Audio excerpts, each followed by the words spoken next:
Yo, yo, yo! Alas 3 na. Welcome back sa #1 male podcast sa Southeast Asia at soon sa buong mundo. Anti-Support Social Club. Yeah. Let's get it. Let's go. Alas 3 na. 3 PM gang! Ito na. Balik na kami. Daming humihiling ng pag-uwi. Oh, pre. Grabe. Gagalit sila kasi nga naman, nagbitaw kami ng ng word na everyday upload. Ngayon, 2 weeks. 2 weeks, 1 week kami mahigit na wala. Galit yung mga parang droga na to na kailangan suplerin nyo kami! Ganun. Hindi, totoo yan. Kinukwento ko nga sa kanya na dun sa... Basta may nakita ko isang video niya. Hindi ko alam kung yung isang video na nandun ako sa vlog niya. Hinahanap nga tong Andy. Or dito rin ata sa ibang videos niya rin ata. Basta nagpaliwanag siya dun. Nagbanata, medyo tawa. Ano nagpaliwanag siya. Sabi niya, parang, nasaan na yung anti-support? Hindi ito yung exact na comment, di ko na maalala. Pero, nasaan na yung anti-support? Dati nga, payag na ako kahit 30 minutes lang yung upload nyo. Bakit naman nawala? Kahit hindi na, parang ang pagkakaintindi ko dun sa pinapaliwala. Ang haba, mga siguro tatlong sentence yun. Ang pagkakaintindi ko dun sa sinasabi niya na, lagi ko yung pinapanood. Hindi nyo na kailangan masyadong lagyan ng quality. Kasi nasanay na ako na Oo, gano'n. Paliwanag, pre, no? Kaya natawa ako. Nakakatuwa rin eh. Kaya parang sarap din ituloy. Nakaka-guilty na matigil. Ang sarap niya ituloy, bro. Kasi ang dami na talagang naniniwala. Ang dami nang sumusuporta. So maraming salamat, pare. Pasensya na, medyo nawala tayo. So, yun na yun, no? So, isa rin yun sa bagay na hindi pwede mahintuto. Kasi marami ng mga tao na talagang sumama na sa daily lives nila. Oo, kadikit na, pre. Kadikit na yung daily lives nila yung Anti-Support Social Club. Basta alas 3 na, puta, nakaabang na yun. May isang video ko sa Facebook ko na nireview ko yung nireview ko yung podcast nyo. Kahit ako, kaya isipin mo na lang talaga yung mga taong nakakapanood na. Naniwala ako sa inyo nung sinabi nyo na movement to eh.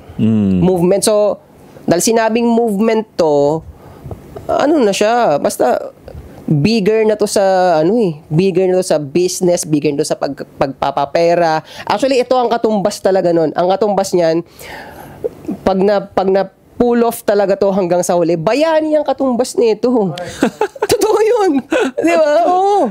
Sa mga bading nga tinding pushback ginawa namin. Kung bakit kayo nakakapagsalita na ngayon ng opinion. Dahil sa kanila yun, oo. Pwede na nilang sabihin yung opinion nila sa bading, dati bawal. 2019 mo gawin yun, yari ka. Na buong Pilipinas, yari ka. Kahit tama ka naman, halimbawa may baklang nagpipilit mag-CR sa babae, tama naman opinion mo, huwag ka dyan. Doon ka sa mail. Kukuyugin ka dati, pre. Gusto ko lang baka dumating ka pa sa TV show ni President yung bayan, yung nila, leader nila, di ba? Ngayon, hindi na. Kasi nag-pushback kami noon, sila na namin. Pre. Ramdam ko yung pushback nila noon nung kapanahunan na yon, yung kalakasan nila. Hindi ba nakwento ko nga sa inyo yung pinakauna kong anxiety at ako na nung lakas ng loob ko noon, tinira ko sila nung time na yun. Cancel siya, gag. Cancel, bro. Ang followers ko lang noon, pre, tandang-tanda ako talaga yun. Nasa 80, parang 30,000 pa lang sa TikTok. Puta. Talagang ginulpi ako papuntang TikTok, pumunta sila sa Facebook, pumunta sila sa Instagram ko, pre. Sabi ko, puta, mali pa. This is not the right time para umano. Sabi ko, sige, aminin ko yung mali ko. Pahinga ako 1 linggo sa ako bumalik ulit. Grabe ka. Grabe, pre. Bading dati, pre. Lakas. Pero yun nga, lumakas na rin yung manosphere. Una kami ng community na papalag. Hindi na rin pumayag na magpabuli pa sa mga ng bading nun. Nagkaroon na ng pushback. Hindi na sila pwede ngayon na magsiga-siga. Kasi, hindi naman lahat ng bading, may mga bading naman na professional. May doktor nga ako, tropa bading pare. Meron din sila hospital sa ibang bansa. Big time talaga siya. Pero gay siya. Napaka-bait na tao nun, pare. Hindi ko na lang sa shoutout kasi siya professional. Hindi siya Doc Angry, Gago. Kaya hindi, real talk, pare, si Doc Angry na paisip na unang pumasok isip. Sabi ko, putang ina. Lalaki yun. Okay. Lalaki yung pre, daming chikas to ni. Shoutout kay Angry Doc, daming chikas yun. Sabi ng tao, tapos Doc Angry. Hindi mo si Angry Doc. Marami akong kaibigan na professional, hindi lang si Angry Doc. May din akong tropa, may klinyente din akong kaibigan, may mga kumpara din akong police, pare. Hindi ko si Angry Doc, yung bading na sinasabi kong doktor. Iba po yun. Okay, si Angry Doc PT, yung doktor na tinutukoy kong bading, iba naman yung espesyalista niya. So yun, may mga bading naman na okay, pero may mga bading kasing sumobra that time na ang lakas nila mangkupal sa net. Pag sila yung tinama mo, kukuyugin ka. Oo, pre. May GC ang mga yan, pre. May mga pages yan na pagka isa ka sa kalaban nila, puta, ipopost ka ron. Oo. I-bash natin to, gumaganon, pre. Lakas. Tapos lalahitin na yung features mo, itsura mo, tangin lang yan. By the way, Soy Sadao, General ng Soy Army, ingatan niyo yung pera nyo. Yeah. Sasaka dapat ang pondoan sa Pilipinas, hindi yung mga crap na yan. Real talk. Joshua Point para sa lahat ng social media. Kung gusto mag-amoy bad boy na may class, na may asawa, na inaalagaan. Oo. Inaalagaan yung partners niya, yung wife niya. Yan, available sa mga chefs natin, bro. Announcement lang, nasa TikTok shop na lang tayo ngayon. Wala na tayo sa Shopee. So, go ahead. Kurakot na yung... Kurakot eh. 8 Asset, Facebook, YouTube, TikTok. Ang swerte nyo, at swerte ko rin, na magkakakilala na tayo ngayon. Yeah! Ganda nun ha. Putang ina, Sol. Hindi mo crypto ba? James of Claim. Binabanggit ko nga rin kay Josh yun sa, sa ibang vlog niya na kasi nga, hindi naman mainstream talaga yung usapang Bitcoin dito. Meron na rin mga influencer dito na tungkol sa crypto at Pero papachilan, pre. Konti lang talaga. Kaya nga, umabot sa point na sinasabi ko sa vlog niya, sa Pilipinas, isa ako sa pinakamagaling na nakakaintindi ng Bitcoin, makakapagturo ng Bitcoin sa'yo. James of Bitches. Bitches na N-word. Ayoko sabihin puta yun. Stupid as Pinoy. Ninjas na lang. Ninja. Nga, may shoutout kayo kay Angry Doc. Ano kasi Doc, paano nagsimula naging Lebron James ka ng naging hari ka ng mundo ng PT? Wala naman. Wala na cowboy. Claim. Wala nagkiklaim. Walang umupo sa trono. Upuan ko nga. Ako para sa akin, ako yung mga ganyan, productive yan productive. Hindi mo basta huhusgahan yung tao nagsalita ng gano'n. Ang laging lang naman doon, ang logic lang doon. Kung halimbawa, sinabi ko na, ako dito sa Pilipinas, ako ang pinakamagaling pagdating sa knowledge sa Bitcoin. Ngayon, kung tingin mo mas magaling ka, hindi lumabas ka. Di ba? Hindi mo kinlame. Di ba? Tapos, di ang panalo kayo. Yung tao ang panalo. Kasi lalabas yung totoong information Kung dati nakatago yan, hindi sinasabi sa mga tao. Ngayon, dahil dun sa tao, so nagkaroon ng significance tuloy yung OG. Di ba? Yun talaga yung significance yan. Kung hindi dahil sa akin, hindi naman lalabas yung mga yan Tsaka opportunity rin yun kung sakaling content creation wise, di ba? Kinlay mo, hindi lalabas siya. Opportunity rin, sasagutin mo rin siya. So marami, tas information pinagbabato niyo nun, di ba? Hindi, mali yan kasi ito yung tama. Di parang opportunity. Opportunity. Hindi ako nag-iyakan sila sa mundo ng hip-hop. Kasi nakita ko sa Angry Doc, di ba? I'm Lebron James of putang ina na nagigil din ako, na-inspire ako. Sige, ako rin Lebron James ng hip-hop, ako hari ng hip-hop. Nag-iyakan sila. Nung umiyak sila, ang dami nag-content sa akin, sinasabi nila, hindi daw effective yun. For me, lalong effective yun. Kasi bakit ko nakuha yung mata ninyong lahat? Diba? Ang mali lang din sa side nila din kasi, ayaw nyo pala ng kiniklaim niya, bakit hindi ka naglabas din ng sayo? Diba? Labas ka ng kanta mo. Diba? Para mapatunayan mo na hindi totoo na, or hindi ka agree na kiniklaim niya daw. Kasi ang problema ngayon, pre, nakikita ko, parang puro daldalan lang ba? Hindi ganyan. Gawa ka kanta. Diba? Diba? Parang, so yun, ang gandang opportunity, ang ganda ng mga gano'n, Tapos sinabi ni Itasit sa kayo yung pag gananon ko, dapat na matuwa kayo kasi may opportunity kang lumabas ka, magkakaroon ka rin ng cloud. Diba? Pasalamat kayo. Dati, kung sino man yung kontra, di ba, sinabi mo, dati sobrang mahiyain mo Tapos, dati mo pa naiisip na gusto mong ilabas yung sarili mo sa internet. Dati mo pa naiisip na gusto mong gumawa ng content, i-express, ganon. Hindi mo magawa, mahiyain ka Ngayon, sinimulan na nung tao, kung sino nagsimula, may pagkakataon ka na ngayon, di ba? Di Diba? Oo, sali mo yung itlog mo. Dali, ano mo na. Saling mo ako. Ngayon, kung hindi ka pa rin makalabas, baka kailangan mo pa mag-aral talaga. Di wag ka magalit kung kiniklaim nung isa. Ayaw mo lumabas eh. Kung ikaw yung hari pala, di labas mo. Di ba? So, mapul ko lang doon sa naputol ko kanina na yung may kaibigan niya ako bading na doktor. Napakabait noon, pre. Bait naman siya, okay naman siya. Di siya nangingilam sa kahit anong issue. Negosyo lang siya. May hospital siya malaki. Hindi ko na rin babanggitin. Napakabait niya. Ayun. Ito pa lang tinutukoy kasi namin bading minsan, sa sobrang entitled na nila noon, hindi na sila masaway, sobrang masakit na minsan yung pagiging opinionated nila. No. Kaya nga nito lately, may bading na sobrang opinionated to the point na okay lang sana kung hindi niya ni-name drop. Okay lang sana kung hindi niya tinukoy, pre. Ako, aminin ko take accountable ako dun nag-post ako. Pero wala akong tinukoy. Walang name drop. Kumbaga yung situation lang, nag-comment ka lang sa situation. Sabi ko, kasi nang pumutok na balita sinisisi din ako. Ngayon, ang sabi ko doon, hindi naman kasi yun talaga, in general ako, sabi ko, ang alpha male, hindi yan ang Google Pay. Hindi yan nananakit ng babae. Ang bala ko sagutin sana, yung rapper. Yung pumutok din may isa pa palang issue na hindi ko alam. Okay. Inirelate nila yung post mo na yun dun sa may matinding nangyari. Na hindi naman yun yung gusto mong, Tangina talaga ng social media Tangina talaga Wala. Masama ng tingin sa akin. So anything na may makakabit na masama sa akin, ang dali lang ikabit. Daling ikabit, Sa hate train ako ngayon Kaya natutuwa ako pag may umaalis sa akin, parang kaya may tumatating na bago during hate train. Patibay ka. Alam mo yung tunay. Patibay ka. So gawin ba? Yun nga, putang ina kinabit sa akin. Ang inaano ko yung rapper na Ang inakatawa yun Ang rant. Alpha Mail, hindi ng Google Pay. Bakit yan kasi ang ang tinitignan nyo sa Alpha Mail na parang ng Google Pay ng babae, hindi nagmamahal ng babae. Kaya nagmamahal kami. Kaya kami nagpapapera para sa mahal namin. Yeah.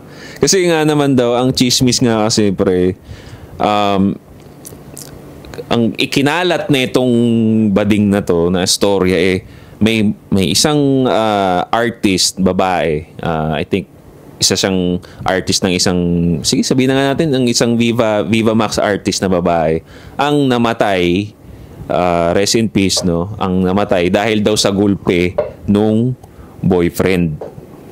So, yun ang ikinalat, pare. Nakakatakot tong ganitong klaseng, kasi pwede mangyari sa atin to. Lalo pa nasa social media tayo.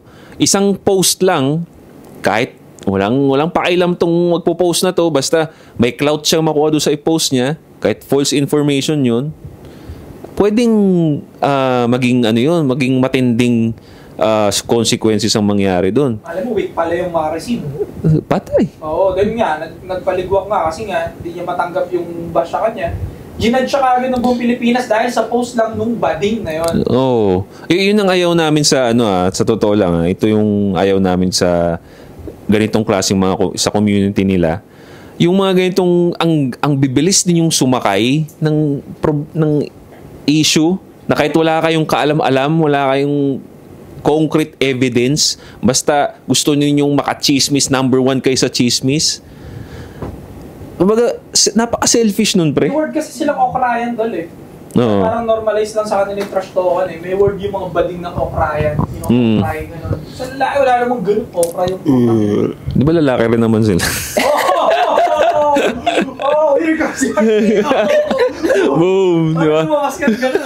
Di ba? Pero, well, ito, ang gusto ko lang din pre, ang gusto ko rin din pag-usapan dito is, sige, sabihin na natin na meron talagang siraulo magbibikas ng mga kung anong false news na yan.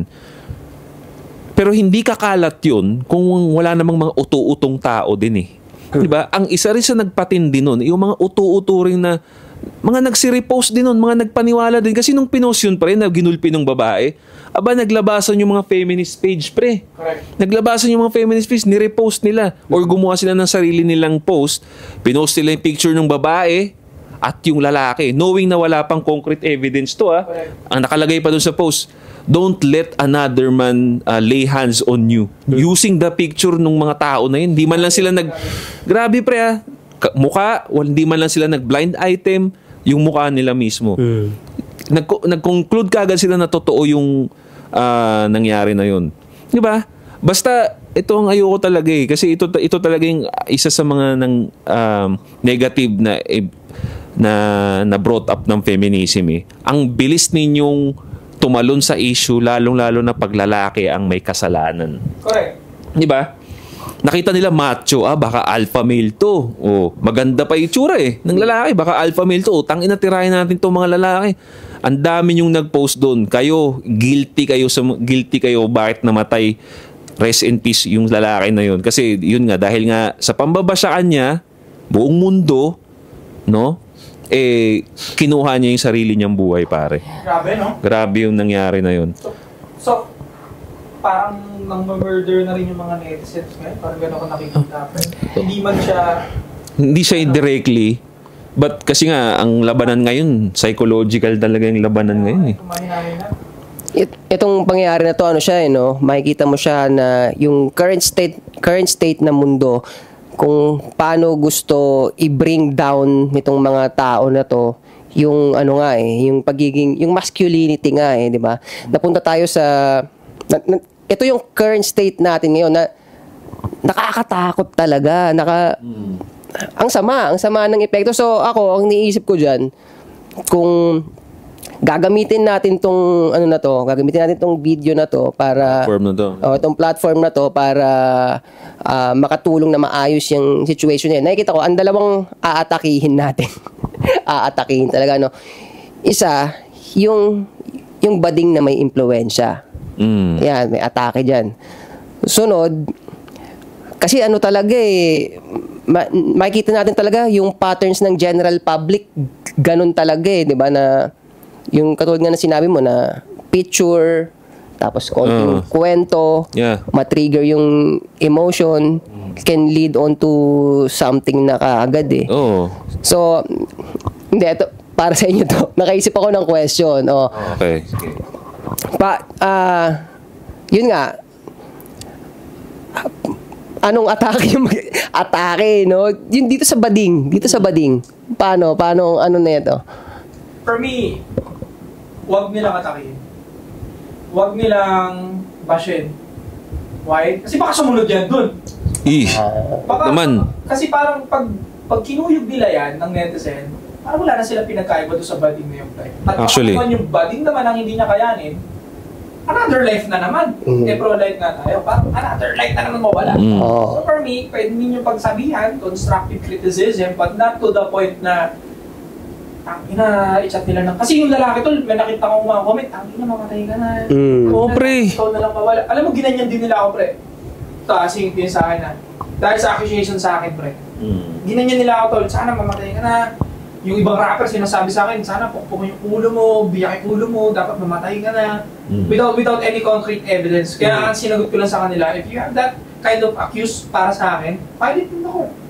Patanayan niya. Patanayan nyo. File nyo sa korte. Masamang tao pala ako, di prove it. Wala silang ganun, pre. Ang tanging binabato lang nila, mamatay ka na, masama ka, ganito ganyan, bla bla bla. Huwag na nilang gawin yun doon sa bading kasi mamaya yung bading baka di rin kayanin.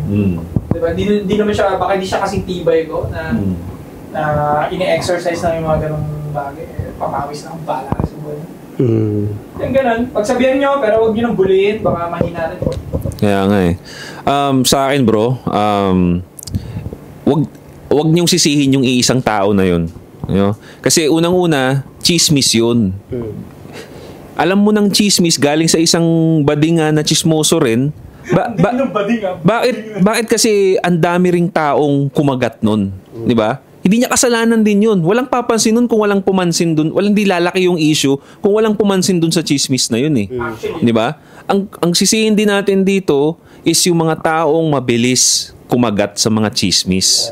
Yan. Magkaroon tayo ng accountability. Marami diyan maninisi. Tangina, isa ka rin sa mga nag-reshare. Diba? Sinisi, diba? Oo. Ang inaano ko yung rapper na pinupuruan yung alpha male kasi alam ko kami naman yung pinagsasabihan nun. So, sumagot din ako ng general na huwag yung tignan ganyan yung alpha male. Hindi alpha male ang nanggugulpe ng babae. Sinabi ko, nananakit ng babae. Tsaka ako rin based sa observation ko ulit ngayon na ako, I consider you na steward ng message. Kasi nga, hindi natin kiniklaim na alpha male, high value. Pero, kumbaga, naghahatid ng message na papunta sa direction na ganon. Kung, anin ko sa daw ngayon, wala dito na humihiling sa kahit sinong tao na mapasama yung buhay nila, lalo na i-take away nila yung buhay nila sa mga ganyang klaseng shit. Pero ang naisip ko, so tinake mo yung posisyon nung kung paano yung sa bading, ikaw sa tao. Dahil kanina yung topic natin, nung tinanong nyo ako, yun dun sa pag-suicide. I-take ko yung position dun sa nag-suicide. Yan ang next question ko sana sa'yo bro. Kasi yung lalaki nga, rest in peace again, kinuha niya yung sarili niyang buhay kasi nga dahil nga sa bashing. Since na-share mo kanina na naisip mong gawin yun at maganda ring lesson to sa kanila, anong nagpapigil sa'yo pare para hindi gawin ituloy yun? Wait, bago yan. Naalala ko si Doc bago masagutin yan. Sige. Go. Naalala ko si Doc kasi gusto niya na magpakamatay. 14 years siya nung doktorang asawa niya noon. Sinabi rin naman niya to sa podcast. Okay. Naghiwalay sila, nagloko daw. Based sa kanya to nagloko daw, and then ang sakit ng puso niya, 2 anak nila gusto niya nang kunin yung buhay niya. Sabi ko, Doc, katabi ko siya, Doc, anong nagpa-realize sa'yo para hindi kunin yung buhay mo at magpatuloy? Sabi ko, nung magpapakamatay na ako, sabi ni Doc, bigla ko naisip na ako yung nasaktan, ako yung niloko, ba't ako yung mamamatay? Bakit yung mamatay? Sabi nito, tawa ako ng tawa. Sabi ko, ba't ako yung Make sense, pare. Bakit hindi lang siya? Siya yung nanakit sa akin. Siya yung nanakit. Bakit siya yung mamatay? Sabi nito, tawa ako ng tawa. Ang ina mo nga, no? Oo, pre. Bakit mamatay, di ba?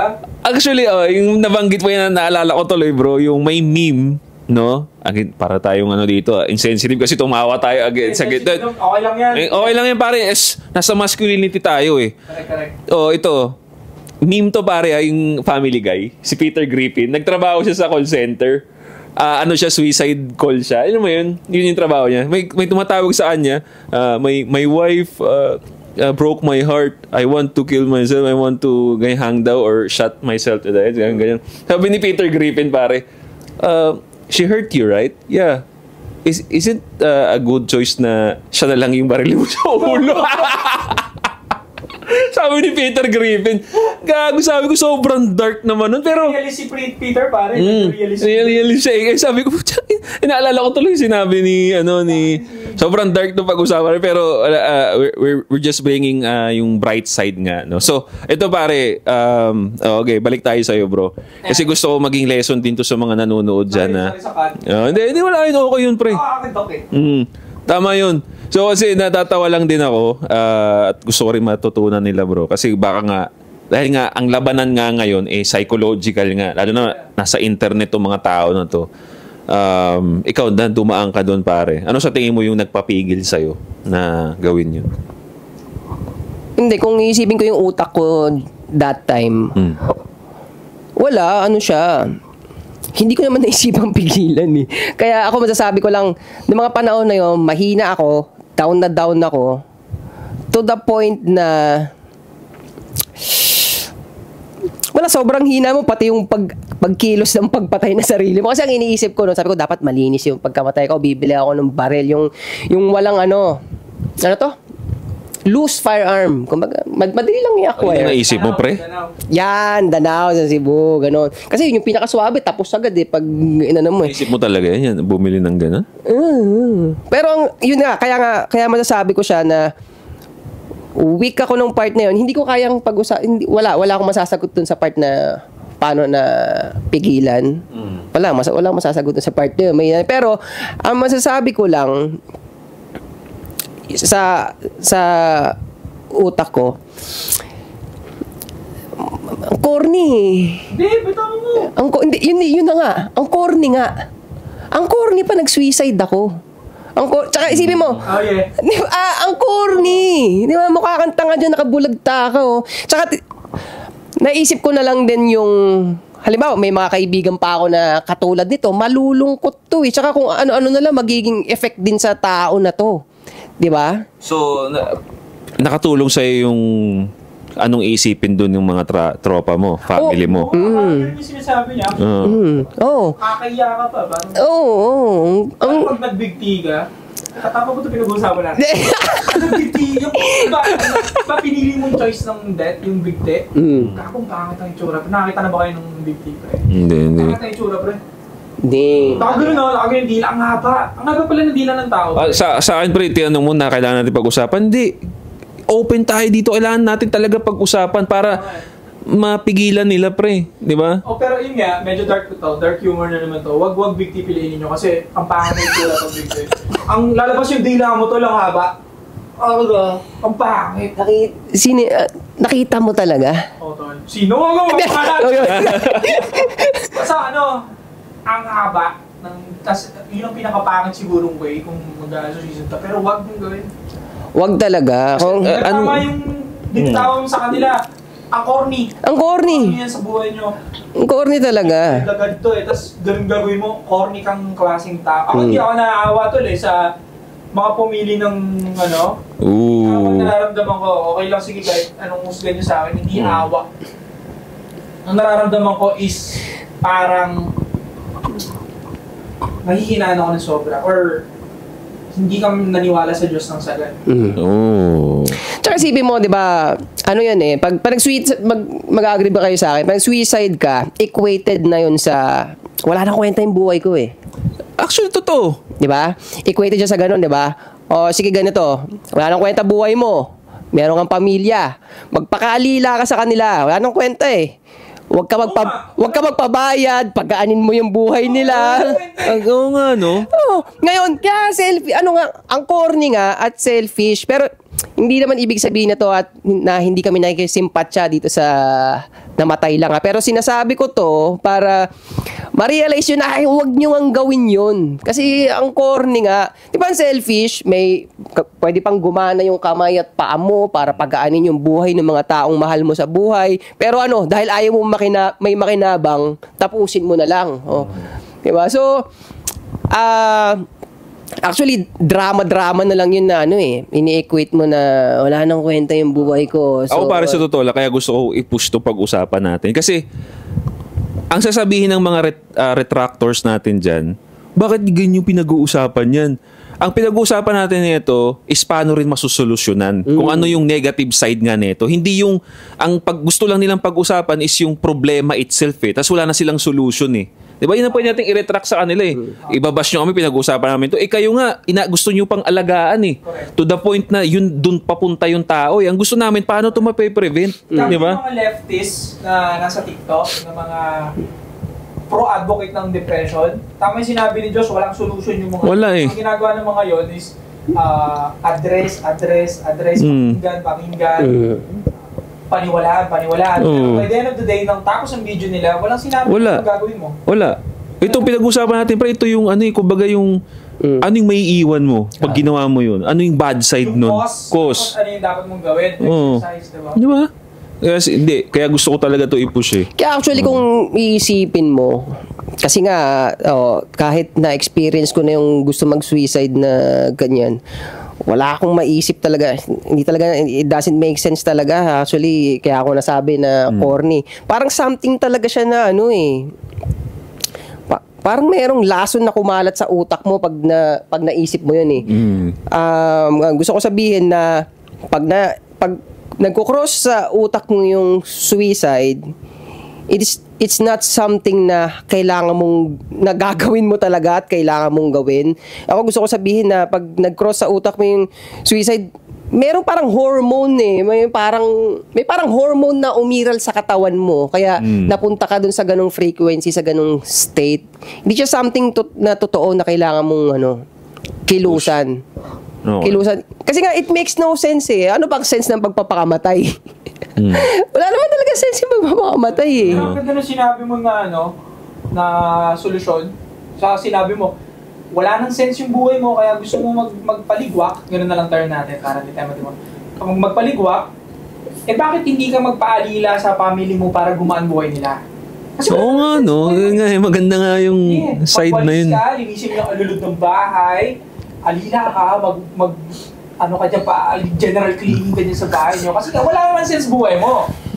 At least may naging sense ka pa sa ibang tao. Kaya nga kung kung halimbawa may kaibigan ka dyan na tangina pre, tigil mo yan, nag-ano ka yan, papaka-bitch ka lang dyan kung nung inarte at drama lang yung iniisip mo, kaya huwag ka magpakamatay, corny nun. Wala pa lang sense buhay mo, mag-edit ka ng video sa akin. Oo, libre, di ba? Libre, kasi wala ka namang sense Oo, tama. Tatapo mo buhay mo, tapo mo dito sa productivity natin na gagawin. So bigla ko nga siyang naisip, actually suicide, isang form din siya ng pagpapapansin lang din Ooh. Episode 2. Episode 2, dropping bombs agad to. Sige, parang dito ka, aeroplano. Di ba? Walang hirap magsalita Pero kung pag tinignan mo yung mga logic nila. Itong YouTube channel na to, uncancelable to para siguro hindi na natin mabagitin yung pangalan. Pero, yun yan. Sinabi niya lahat ng reklamo niya sa buhay. Ganito, meron siya mga gustong matanggap na hindi niya natanggap. Tapos nasa huli, ang kasunod, what if I just kill myself? Ganun ang banat niya sa huli. So, wala lang. Pasensya na. Pero totoong impact sa akin, siya pinaka-highest form na pagpapapansin yun. Stupid bitch ass ninjas! Pinoy ninja. Pero grabe talaga, pre. Yun nga, no? Pero para sa akin, meron ding other side din kasi katulad nga nun, papapansin or sumobra talaga. Sumobra na yung nararamdaman niya, hindi niya na ma-handle. Diba? Kasi katulad nun, yung sa lalaki nga, nung itong latest nga lang na balita, hindi naman siya for sure na kulang sa pansin because may maganda siyang girlfriend. Maganda yung estado ng buhay niya. Maganda yung estado ng buhay niya, di ba? Maganda yung girlfriend niya, sexy, siya rin naman, sobrang pogi niya rin, maskulado, fit, may mga tropa rin naman siya. Pero yun nga meron talagang time na pag sumobra talaga, parang inuulan ka na ng bagay na naintindihan ko din bro, na parang, for example, no, pagbintangan ka sa kalye lang, pagbintangan ka ng ikaw nagnakaw ng wallet ko pero hindi naman ikaw. Tapos imagine mo, lahat na ng tao pumunta doon, pinagbintangan ka na. Oo, ikaw yun. Oo, ikaw yun. Diba? Yung pinakadikit nga na may experience doon, ako. Sige nga bro, anong? Pilipinas pare, pinagbintangan ako. Aware naman tayo dyan. Okay, yung Pare. At yung binintang sa akin, talagang pangwasakan ng credibility na... naintindihan ko yun. Pa tayo sa manosphere na to, diba? Grabing... ang sakit nun to the point na wala naman gusto makinig sa'yo. Kaya nga pinag-explain nila, para saan pa? Putang ina, kinorner nyo na ako, nandiyan na kayo sa side ngayon, ba't nyo pa kapag i-explain di ba? Ayan. So naisip ko nga, magpapapansin nga talaga siya. Pero wait. Ibang form ng so two sides, lagi namang maraming side yung isang bagay. Meron pagpapapansin na ang sarap sampalin kasi papansin. Merong isa na nagpapapansin siya kasi kailangan niya na talaga ng tulong pero hindi siya makakita ng tulong kasi karamihan na ng tao sa paligid niya ay kalaban niya na. Ito para siyang is to prove a point. Is to prove a point? Parang ganon? Humingi siya ng tulong pero wala nang kaya kaya tama, helpful din yung narinig kong isang sinabi dati ni si Jay ng Kamigasi. Kami nakita nyo ata yun na dati hindi siya naniniwala sa depression hanggang tamaan siya. Tapos sinabi niya doon, kaya yung mga kaibigan nyo, kamustahin nyo yan, ganon. So siguro ganon na nangyari doon sa lalaki nga na yun na yung tulong kasi ibang kamay manggagaling talaga yun. Siguro walang lumapit na ganun talaga. Ganun nakabilis yung epekto sa katawan niya na hindi na nga na rescue. Para sa akin, itong mga namamatay sa bash, isa ring problema nila kasi pag binuksan natin mga cellphone ng mga to, malaki chance lagpas 4 hours a day na nag-internet. Yeah. Ito i-assume ko na. Kasi hindi ka mapupunta sa ganyan kahit bashing ka ng sagad kung may life ka outside ng internet. Totoo pare, at naniniwala ako dyan. Katulad ng ginagawa natin, kayo nagbabanding kayo sa labas, nag-gym tayo sa labas, nag-jogging kami. may mga tropa akong fashion designer. Kung pumunta ako doon sa ano nila, ibang mundo na naman. Wala kami cellphone masyado doon, bro. Tapos puro design kami ng dami. Nakakatawa sila kasama. So, going back, nakadepend na yung buhay kasi nila sa internet. To the point na pag winasak yung persona nila doon, feeling nila, wasak pa rin sila sa totoong buhay. Kaya ako, hindi dumating sa ganung point na yon. Kasi nga, nung check ko yung life ko outside internet, okay naman ako. Yeah. Pera, masarap kinakain, malaki bahay, maganda po. So may ano kasi bro, ano ko lang in term na maintindihan nila. May value ka, no? May value yung buhay mo eh. Inside internet and outside. Inside and outside, yes. Yeah. Sila, medyo naka-base yung buong buhay nila dahil ang babad nga nila sa internet, pati validation ng sarili nila is nandun sa internet. Kaya pag winasak yung, wasak na sila in real life. Pero kung may buhay ka in real life, hindi ka manghihina sa ganun. Ang wasak lang naman sa'yo, yung other life mo dun eh. Yeah, totoo. Ako, ang tinitignan ko kasi dyan, yung persona ko, yan, pag si Sadao dyan, sa inyo yan eh, sa netizen yun, hindi ko pag-aaral. Ganda ng perspective mo dun, bro. Pero yung Sadao dito sa outside life, sa'yo yan. sa akin to. Wala kayong control dyan. Correct. At yung mga tropa ko talaga dito sa outside life, ito, kilala nila ako. Iba naman sila mag-isip sa akin. And lastly, kaya namin minamak yung mga gumagawa ng ganyan, tawag nga ni 8 assets sa kanila, is corny, mga ganyan. Gusto namin i-mock ito, gusto namin i-shame ito, para hindi nyo na gawin. Hindi nyo gawin. Gusto namin ikahihiyan nyo yan, ikahiya yung pagliligwak na yan, kasi hindi talaga maganda gawin yan. Ikahiya dapat yan. Feel ko perfect timing tong nung bata ako kasi basta nagkamalay ako na alam ko yung storya ni Jesus na sobra siyang nahirapan eh, 'di ba? Ang daming noon, 'di ba? Mental, physical, yung grabe ng torture na pinagdaan niya. Oo, na ginawa sa kanya, 'di ba?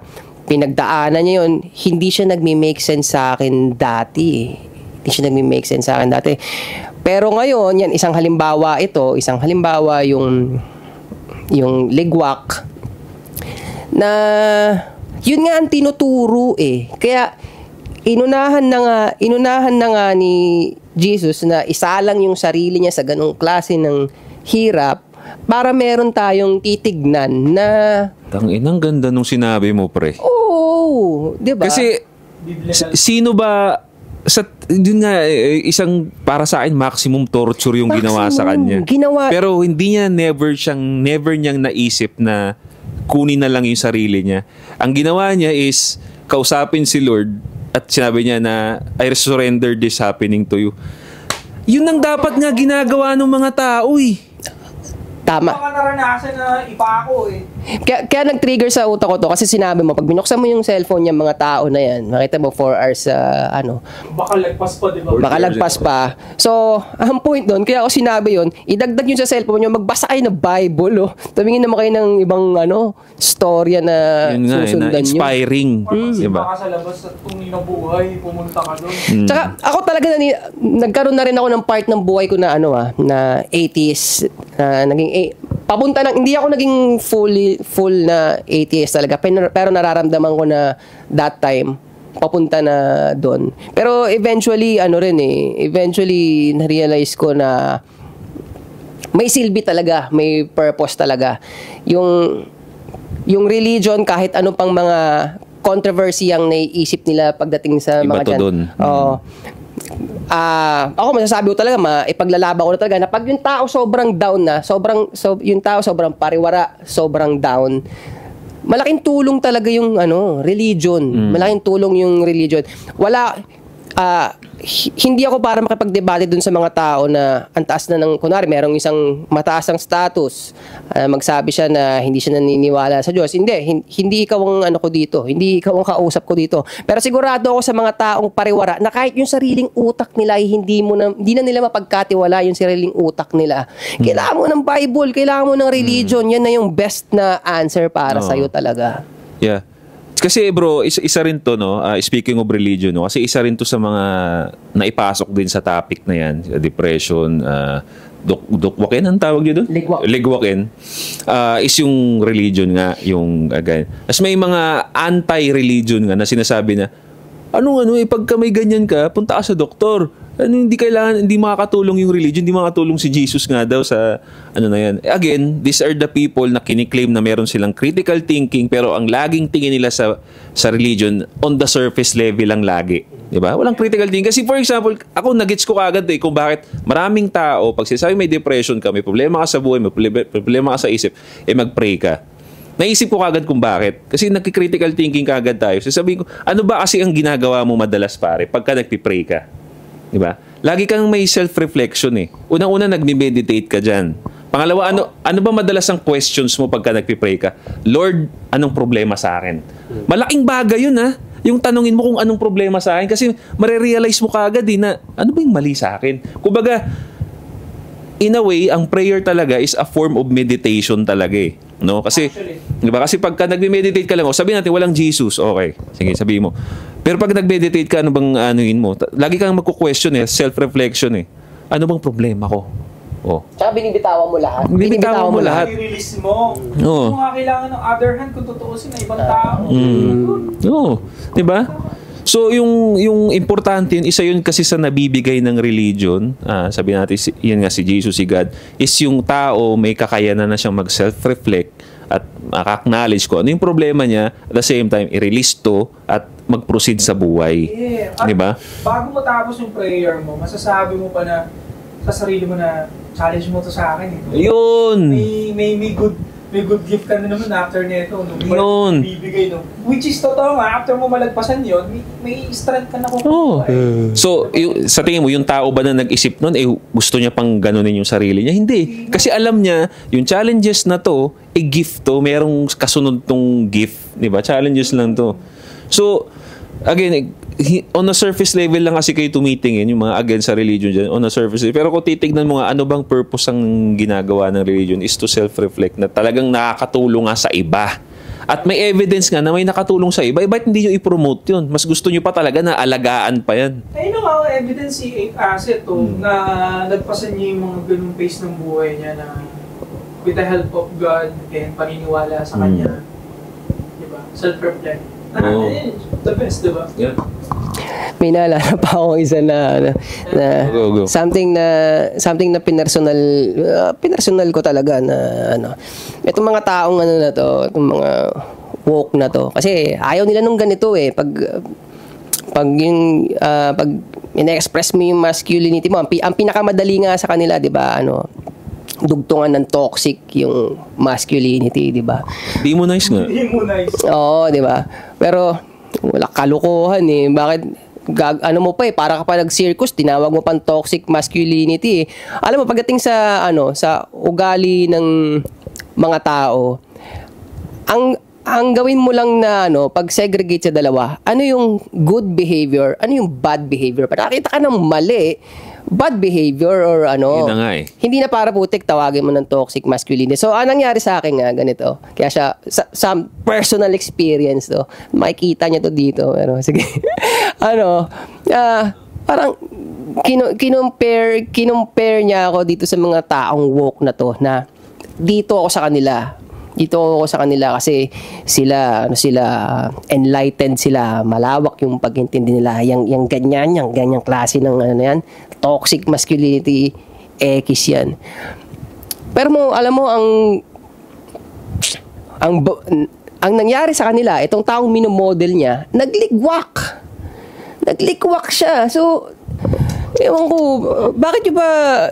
Tapos ito pa, ang kulit, ito mahirap. Name drop yun? Hindi naman siya public personality. So, ano siya? Ay, hindi. Yung naglikwak, siya, ayokong banggitin yun. Pero ang laki point nun na pangit yung ginagawa nilang movement. Hindi masasabing toxic or what, pero hindi valid yung ginagawa nila kasi nagkaroon yun ang point ko, kaya ako siya binanggit dito. At ang makulit pa dito, so yun yung minomodel niya, ito ang tama, nagligwak. Tapos pagkatapos nung pagligwak, Yung related to dun sa Another Beautiful Soul lang nawala dahil sa alam mo isa pa yan kasi dahil dyan sa mga ganyang post na yan parang again ito nga ang mali tinotoxic ang tawag nila sa atin which is to help people, help men out there na mag-isip ng tama, toxic. Pero yung ganong gawain niroromantasize pa yan kabliktaran ng toxic, niroromantasize parang ang ganda pa na gawin mo yun, di ba? So ang ano ng topic na to medyo alam mo na critical but kailangan ng pag-usapan to na hindi dapat niroromantasize yan, hindi yan magandang gawin. It's mas maganda pa na solusyonan natin paano yung tao ma-prevent na wag pumasok sa ganong mindset at kung pumasok man siya sa ganong mindset makaisip siya ng maganda para makaiwas doon. Correct. Diba? Sa akin nga dapat talaga i-shame yung dapat i-guwak ng sarili. Dapat ikahiya natin yan, i-shame natin yan na para hindi nila gawin. Kasi niroromantasize pa yan, pre. Niroromantasize. Dapat tama nga sabi ni Eitasip, corny yan. Ang baduy mo yan pag ginawa mo yan, corny. Kasi paano naman yung parents mo? Pinaghirapan ka nilang tapos gaganunin mo lang. Kapaka-selfish, tama yung term mo Selfish ka kasi napuyat sila sa'yo ng baby ka, hindi mo inisip yun. Hindi mo inisip yung mararamdaman nila pag ginawa mo sa sarili mo. Diba na yung skip ng dibdib na ibibigay mo sa kanila pag alis mo. Alam mo yung kumbaga, kung alam ko lang na magaganyan ka, binenta na lang kita sa sindikato, nagkapera pa ako Di ba? Medyo dark yun. Dark pa yun. Pero, yun. Go. Yung isa pa yun, outcome na to ng ginawa ng netizen, pero ikaw pa rin yung last touch dyan sa sarili mo Kaya dapat sinishame yan, ganyan, pero so, tignan mo na. Naaawa talaga tol sa nagliligwak sa sarili. Naaawa ako sa maiiwan nila sa mundong to. Andun yung sympathy ko, andun yung yung puso ko sa mga maiiwan nilang tao. Hindi ako naaawa sa mga nagliligwak sa sarili. Awa talaga ako sa magulang nila, sa anak nilang maiiwan na ang sakit sa puso bilang parents. Kasi kukwestiyonin ng parents nagkulang. Yan ang masakit, pre. Yung walang idea yung tao kung bakit ka nagkaganon. Kaya kawawa yung parents. Naisip ko ang nakakatawa, halimbawa, nagligwak. Nakikita mo yung parents ngayon, sobrang lungkot. Parang gusto bubuhayin kita dyan, babanatan ulit kita Nakita mo yung epekto ng ginagawa mo. Di ba? O ikaw yung tropa, di ba? At sarap mong buhayin, papatayin ulit kita. Ano mo ginawa mo sa parents mo? Depression sila ilang linggo, ilang buwan. Ang sakit sa puso nila. Ilang taon nila question yung utak nila. Saan ako nagkulang bilang magulang? Yun yung masakit yung walang answers, pre. Yan ang parang nagpapalo sa tao yung questions na walang sagot dahil hindi na makuha yung sagot, wala ka na Tapos diba? Hindi ko naman pwedeng sabihin sa netizens wag ganito, wag ganyan, hindi mo na mababago yung mga asal kahit sa America, first world country, magaspang ang netizen, pre. Yung comment section nila doon, magaspang So ang kaya ko lang gawin, ang kaya ko lang i-advocate is maging matibay tayo lahat. Tsaka gusto ko rin ipasok dito na maraming tao na minamasama yung yung mindset na karamihan dito sa mundo is competitive. Pero eto, ipapasok ko siya dito na pag tinanggap mo na ang mundo ay competitive. Papunta pa lang ako dyan. Sige, maganda para masunod mo.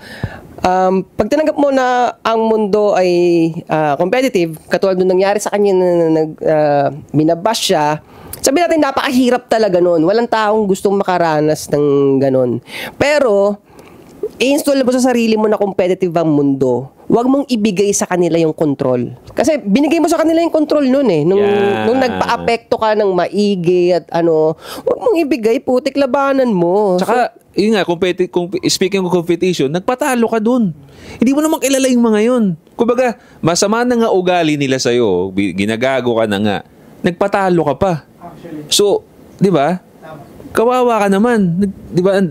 Kung ako yun yung sabi ko. Yun yung papunta sana ako dun kasi the fact na kung meron kang idea ng competition, hindi ako papayag kasi tayo competitive tayo 'Di ba? Kaya nga tayo nagsusports. Puta, hindi ako papayag. 'Di ba sa boxing, nagulpi mo ako, puta, nababawi ako, training ako, bigyan mo 1 linggo. Babalikan kita. Competitive. Eh yung mga ganun, kung competitive ka by nature, hindi ka papatalo sa at hintayin nyo, papahinga lang ako, dalayo muna ako sa social media ng 1 week, hintayin nyo explanation ko, babarayin ko kayo, di ba? So, mas good thing competitive ka as a person. Ako, yeah. Ako, 100%. 100% good talaga. Pag nakikita kong maganda dito, kung halimbawa umabot ka sa point na yung pagiging competitive mo ay sagad talaga. Alam mo, nakikita kong glory sa kanya. Mabigat to, malamang hindi makakaranas na to. Mamuhay ka nung pagiging competitive, ngayon pag lolo ka na at talagang mahirap na talagang sumabay sa competition, dito yung nakikita kong glory at pag may nakagawa ay parang nakakakilabot pero masaya at mai-inspire ako pag nakita ko. Yung pagkatapos lahat ng competition na yun, kaya mong sabihin dun sa karibal mo na good game, okay na ako. Di ba? Kaya sa hard loser, no? Oo. Di ba? Pangit talaga lahat ng hard loser. Walang mapapala. Magulpi ka man o hindi, manakaw ka man o hindi, kapiran tayo. Yan. Di ba? Di ba? Kaya wala talagang mahina ang makakagawa ng ganun. Walang mahina ang makakagawa ng ganun. Yung talo ka na, magiging sport ka pa, di ba? Ang gagawin talaga ng mahina, umiyak, magreklamo, ganun. Kasi speaking of sports, maraming haters si Lebron. Kung nagpatalo siya sa hater niya, di lalo siyang loser ngayon. Pero dahil hindi, nagpatuloy siya, di ba? Patuloy siya, talagang kinlaim niya, I'm the king, hindi. So, ganun pare, gustong-gusto kong pag-usapan to kasi ayokong may matulad nga sa mga ganung klase ng tao. And gusto ko rin i-call out, gusto rin namin i-call out dito yung mga mahilig kumagat sa chismis na wala namang kaalam-alam. Kasalanan nyo rin yan. Nakakapatay kayo ng tao. So, again, tayong mga nandito, hanggat maaari, hindi namin kaya to ng kami lang. We need you guys na tulungan kami i-promote to. Kung ayaw ninyo magsalita, i-share nyo tong video na to or i-adapt nyo to, gawa kayo ng content na labanan yung mga ganyang klase. Sali kayo sa anti-support movement. Yeah, let's go pare. So, kung gusto mo na ganitong klaseng content pare, don't forget to subscribe, hit the bell para notify kayo sa mga bago nating videos. This is Anti-Support Social Club. We'll be right back. Yeah. Haba nun, nangyari napansin. 50 minutes pre, ito nakalagay dito. 51. Ganda.